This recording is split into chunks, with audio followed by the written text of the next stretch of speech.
বাংলার বাড়ি প্রকল্প বন্ধ করে দিয়েছে কেন্দ্রীয় সরকার, আবাসন প্রকল্প 3-4 বছর ধরে। কিন্তু আমরা 45 লক্ষ মাটির বাড়ি পাকা করে দিয়েছি ইতিমধ্যেই প্রায়।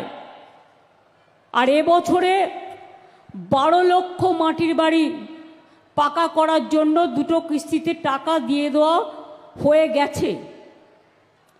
এবং ডিসেম্বর মাসে আরও 16 লক্ষ যাদের মাটির বাড়ি ভেঙে গেছে, মাটির বাড়ি আছে, আরও 16 লক্ষ মানুষের কাছে ডিসেম্বর মাসে প্রথম কিস্তি পাবেন এবং মে মাসে সেকেন্ড কিস্তি পাবেন।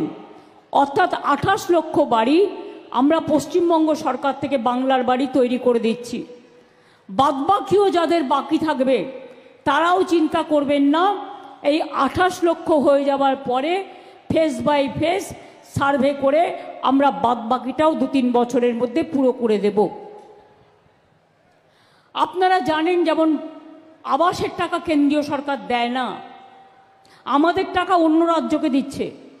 অন্য রাজ্যকে টাকা দিক, আমার আপত্তি নেই, কিন্তু আমাদের টাকা থেকে আমাদের টাকা তুলে নিয়ে গিয়ে আমাদের ভাগ কেন দেবে না?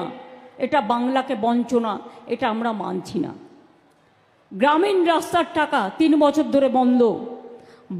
গ্রামীণ আবাস প্রকল্পে 3 বছর আমরা পরপর 5 বছর ফার্স্ট হয়েছিলাম অল ইন্ডিয়ায়।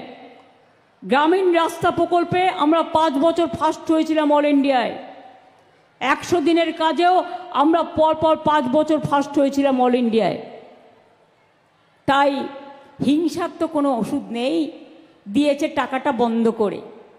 আর বলে বেড়াচ্ছ না চুরি করেছে। আমি বলি, তোমার বড় বড় চোরগুলো বসে আছে উত্তরপ্রদেশে, রাজস্থানে, মধ্যপ্রদেশে, বিজেপির ডাবল ইঞ্জিন সরকারে, তাদের জন্য তুমি কি করেছো?